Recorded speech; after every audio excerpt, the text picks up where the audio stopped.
The sinking of the MS Estonia.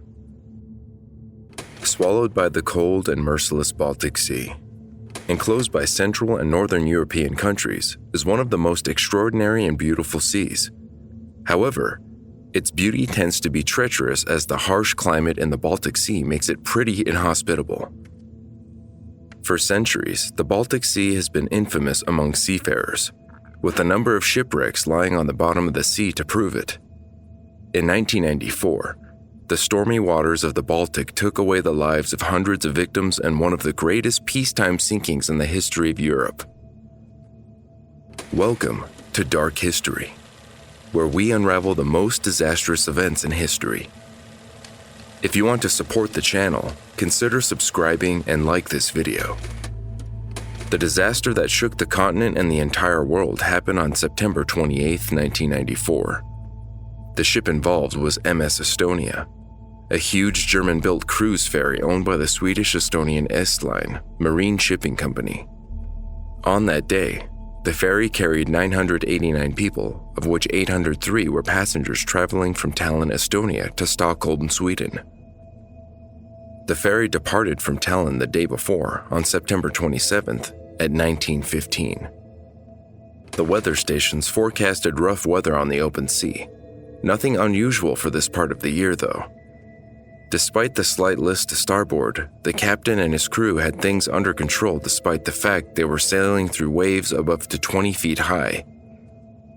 6 hours after MS Estonia left the port at 0121, its radio operator began sending Mayday signals. Half an hour later, the ship disappeared from radar screens. MS Estonia was anything but a small ship and seemed capable of withstanding the bad weather at sea. It was built in 1980 in the Meyer-Werft shipyard in Papenburg, West Germany. The ship was an 11-deck vessel, 515.16 feet in length, and with a tonnage of 15,598 gross tons. It was indeed a huge vessel designed to accommodate 2,000 passengers and 460 cars. MS Estonia was a RORO type of vessel, short for roll-on, roll-off, meaning that the vehicles are driven on and off the ship on their own wheels via a built-in ramp. Before the sinking, MS Estonia sailed for 14 years under flags of 4 different operators. Then, in January 1993, it was purchased by the S-Line and became the largest Estonian vessel and a symbol of the country's recently regained independence. For more than a year and a half, MS Estonia sailed from Tallinn to Stockholm. It was quite a busy line because Estonia was a popular destination for Swedish tourists. On September 27, 1994, the ship was boarded by 803 passengers, around half the ferry's capacity. There were also 186 crew members, taking the number of people on board to 989. When MS Estonia left the port at Tallinn, the weather was nice and calm. However, once it sailed away from coastal waters, weather conditions began to change. What MS Estonia encountered could be called rough weather by all means. The wind speed was between 15 and 20 meters per second. On the Beaufort wind force scale, such conditions are categorized as moderate gale, but at the same time call for a warning gale pennant. The waves reached a height of up to 20 feet, just 5 feet short of the highest measured wave height on the Baltic Sea. However, it seemed, the weather conditions were still within the usual bad autumn weather on the Baltic.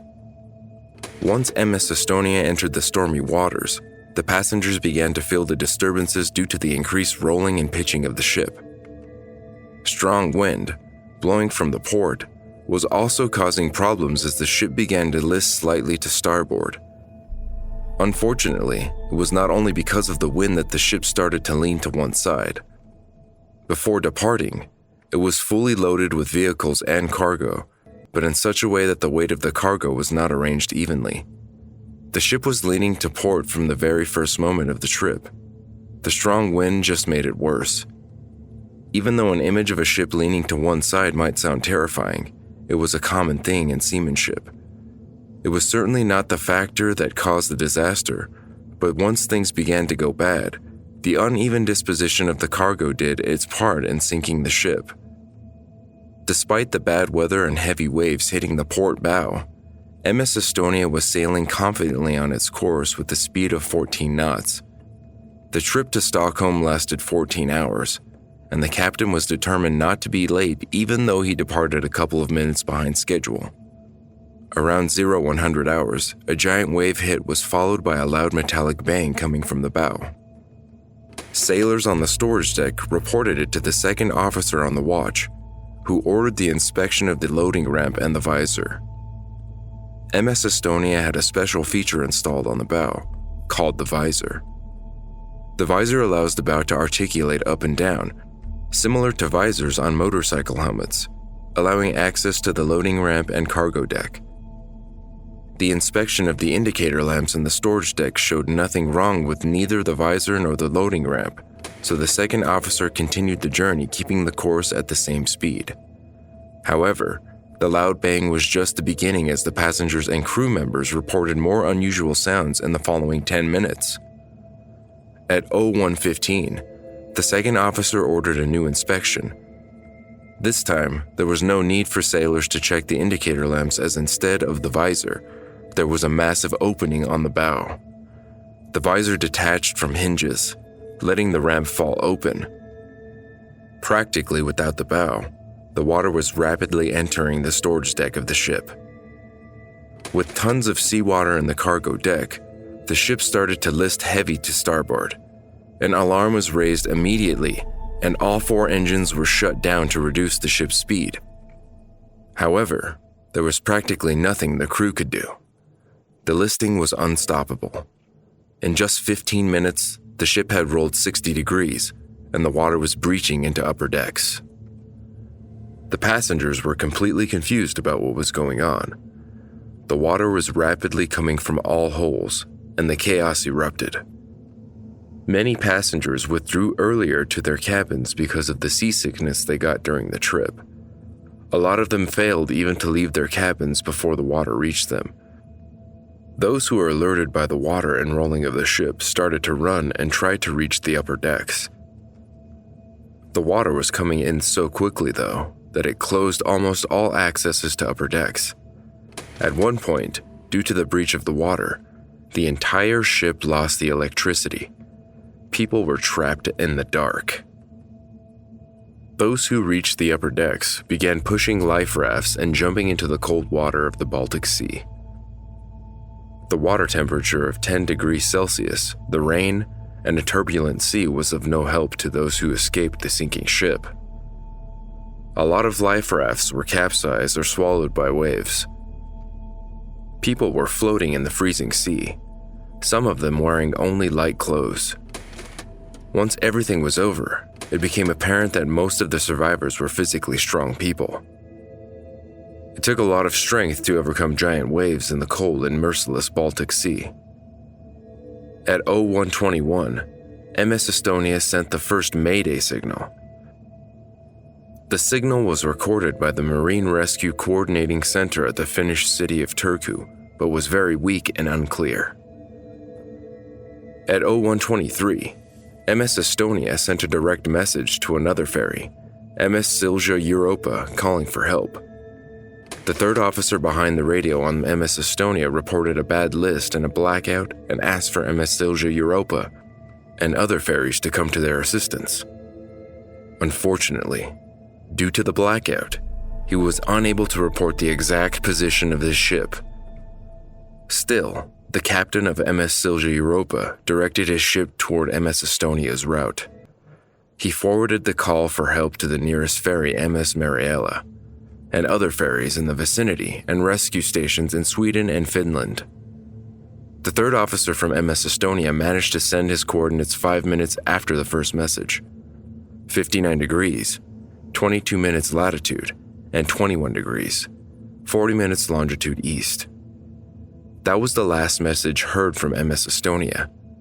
At that moment, the list was more than 90 degrees, with the starboard side completely submerged. At 01:50, MS Estonia disappeared from radar screens.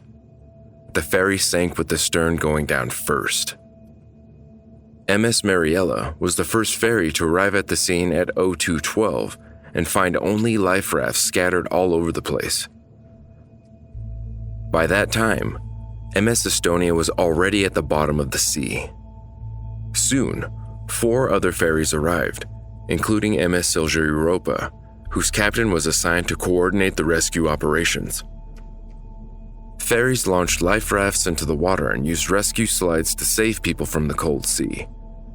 The first helicopters arrived at 0305, playing a significant role in saving the survivors. Finnish helicopters transferred them to land stations, while the Swedes opted for a quicker but riskier solution. They used cords to attach the life rafts and transfer them to ferries on the side. In the end, the decision proved to be on the spot, as a single Swedish helicopter saved more people than all ferries combined. Despite the brave effort of rescuers, the final casualty toll was devastating. On board MS Estonia, there were 989 people, of which around 310 reached outer decks. Half of these succeeded in boarding life rafts. In the end, rescuers saved only 138 people. The rest died either from drowning or from hypothermia.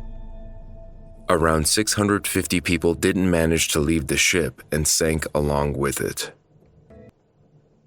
It took less than an hour from the first loud sound until MS Estonia sank. The ship wreckage was later found lying on the seabed at a depth of 300 meters.